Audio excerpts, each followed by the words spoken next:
Happy Friday, it's Matt Diaz from the Minnesota Coalition for the Homeless, and you're watching the Legislative Update for Friday, April 29th, 2022. Let's get right into it. This week's been jam-packed with hearings and floor sessions on bills that you may care about. First up on Monday was a late-night hearing on the House Housing Omnibus Bill, which has been combined with the agriculture and broadband bills. This three-part omnibus bill was debated and eventually passed 70-62 and was sent over to the Senate. Tuesday, the Senate floor session spent around 4 hours debating and amending the Human Services Bill. While our funding provisions aren't found in the bill, our policies extending the timeline in the Transitional Housing Program and clarifying further extension language is. After the debate ended, the Senate passed a bill 61-5 and sent it over to the House.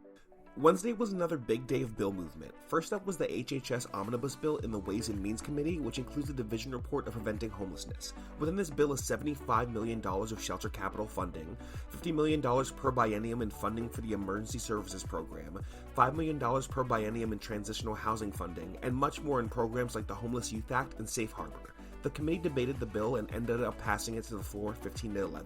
The floor session for Human Services will be in the coming weeks. Later that day, the Senate took up the Housing, Agriculture, and Broadband Bill on the Senate floor. After some debate and amendment discussion, the bill, which focuses on homeownership, passed 41-25. Conference committee for this bill could be expected to be named as soon as the end of this week or early next week. Finally, in a late developing story on Thursday, the legislature was able to get to an agreement on replenishing the UI Trust Fund and providing hero bonuses to frontline workers during the worst of the pandemic. Included in the frontline worker pay categories are temporary shelter and hotel workers. There are several eligibility criteria which you'll find displayed on screen.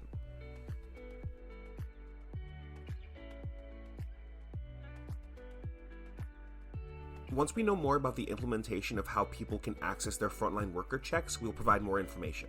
To see the text of this bill, please click the link in the description below and start at Article 2 on line 3.4.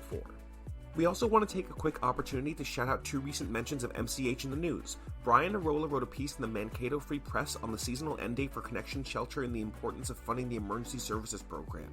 And James Witt, Associate Director of Missions Inc., wrote an incredible letter to the editor in the Sun Sailor about the need for sweeping investments in our shelter system.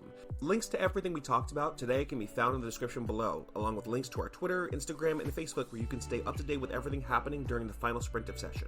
And while you're down there, do us a favor and smash that like button. Once again, this is Matt Diaz from MCH saying, as always, thank you for your time, and please remember that shelter saves lives and housing ends homelessness.